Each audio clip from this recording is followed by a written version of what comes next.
Good evening. This is for the makeup lecture number 1, and for IE 341, if you recall, we had homework number 3, number 4.26a, and we are just briefly revisiting this problem. So if you recall, yj represents whether you are building or not building the factory in country J. So if built, then 1. If not built, 0. xjk represent amount of raw material brought in country J and shipped to K.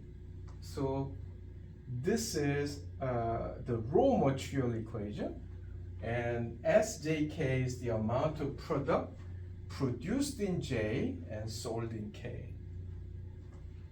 Okay, so now, given this, our task was maximizing profit function, which, if you recall, whatever you are selling at $4.50, and that actually will have a lot of cost components subtracted. So this is the revenue component, and this is the cost component. This is subject to all kinds of constraints, including the fact that all the supply you can make is limited by 40,000 units times the indicator variable yj for j is 1 to 3, and then the amount of supply for each country is upper bounded by demand. In other words, no need to oversupply.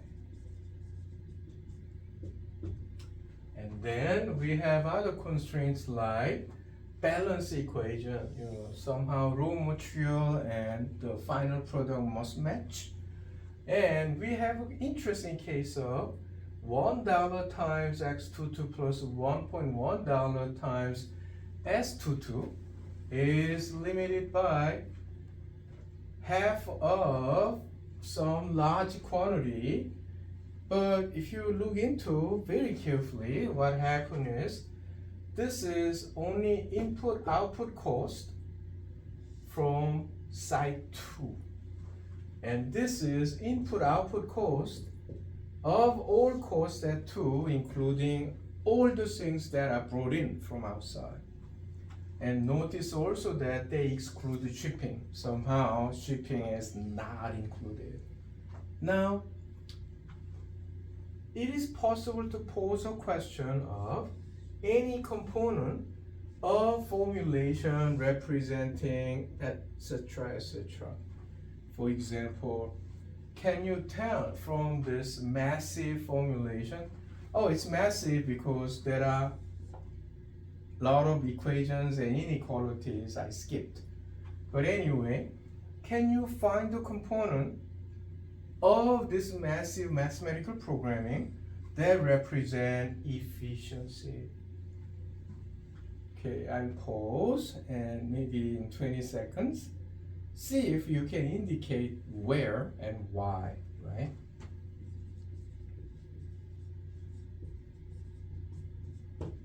Right? Okay, let's suppose that 20 seconds passed.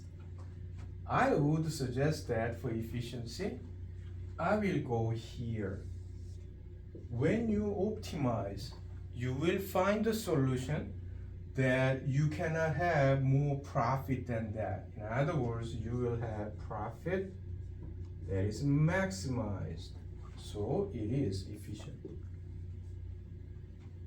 Okay, next, for 20 seconds, go find an element of effectiveness. Where would you like to find effectiveness on this massive mathematical optimization?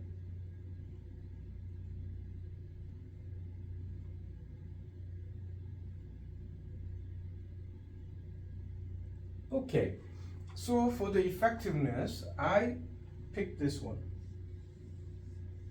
What it says is the supply that is originating from country 1, 2, 3 to arriving in country 1, it is upper bounded by 10,000 because we know the demand is 10,000 and we don't want to oversupply.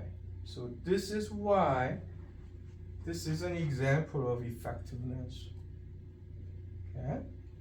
How about social responsibility? According to what it says here, the local contents of raw material and the final product in value wise must be at least half of all the cost components associated with the location to except any shipping. So this actually means local contents requirement implying local jobs are maintained. Okay, now how about design? Where do you see the design? Well, this is design of supply chain, isn't it? Because you could presumably build a factory, close factory, build a factory, close factory at will. Because of this, the situation you have is a supply chain, but the supply chain with designation of the network. Depending upon your optimization, you could say that, yeah, we are not going to have country 1 factory or country 3 factory for that matter. So because of that choice of the network configuration, you are actually designing a supply chain.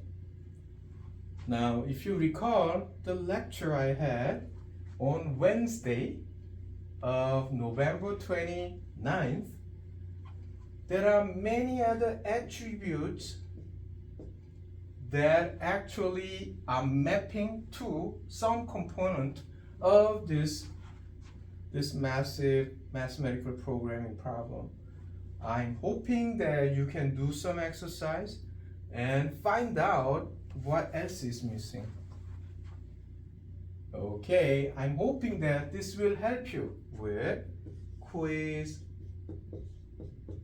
next week. Okay, be safe. Thank you.